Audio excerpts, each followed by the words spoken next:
And the second you go to the pulse rate, there is something different that happens. Our good friend Sarah Turner, who is a research scientist, one of the world premier specialists in photobiomodulation, she said to me, I think it was a week ago, she's like, if I create a device, it will have pulsing.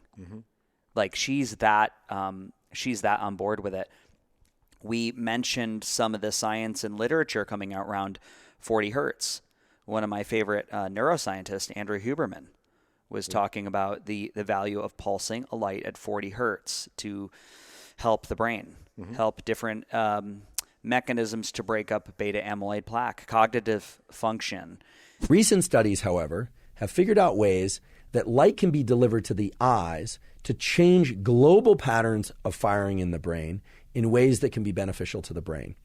And the work that I'm referring to now is mainly the work of Li-Huei Tsai at MIT, Massachusetts Institute of Technology, and her colleagues. And what they've discovered is that there's a particular pattern of brain activity called gamma activity. Gamma activity is one so-called wavelength of electrical activity in the brain. So not wavelengths of light, but wavelengths of electrical activity in the brain that can be restorative for certain aspects of learning and memory and can actually help create molecular changes in neurons that lead to clearance of debris and even reductions in age-related cognitive decline. I've been really excited to just watch this unfold and just like you said, stay cautiously optimistic as we learn more. But I have had some people come over and use the panel and notice, they're like, wow, I just thought of two names that I haven't been able to in 20 years, and I didn't have to think about it. It just rolled off the tip of my tongue, and it was right after I was on the panel. Right. The other thing I had is I had someone on pulsing 10 hertz, and they said, Freddie, I looked down at my phone, and I was reading my email, and I didn't have my glasses on. Like they noticed a pretty quick benefit within 3 or 4 days that their eyes were just, whether it was less stress in the ocular cavity from being pulsed with the light, but they've noticed some benefit in their vision. So, well, I'll tell you what is the immediate response. And again, science. When light gets absorbed by the mitochondria, speeds up the production of ATP. It also releases nitric oxide. Nitric oxide is a huge, huge component for our body. Nitric oxide creates vasodilation.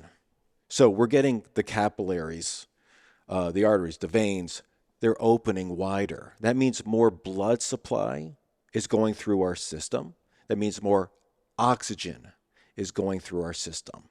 So if you had any part of your body that is not getting the correct amount of oxygen needed, and we can all of a sudden flush that area with oxygen, you're going to have some pretty immediate results.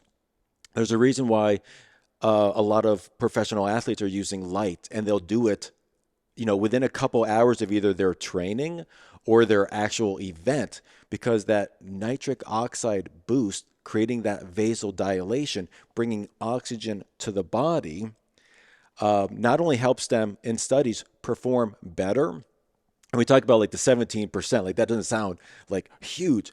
With a professional athlete, we're talking about 2%. But that 2% is that inch advantage. We're talking about their recovery time being less, meaning they can exert themselves harder. They can work out more frequently because they have less pain, the less inflammation in their body. So that's the immediate response. And so that's why you can see with certain people, someone that is in pain, maybe someone that's older, they have back issues or they have foot issues, and they love to walk, but they can't walk very far anymore. By simply 1, 2, 3 sessions, they're feeling better. It doesn't mean it's going to cure them. It means it can help them manage, which so much of us, whether we're dealing with neuropathy issues, autoimmune issues, aches and pains, cognitive, what we really want in life is just to be able to wake up in the morning and not have that be the first thing that pops into our head.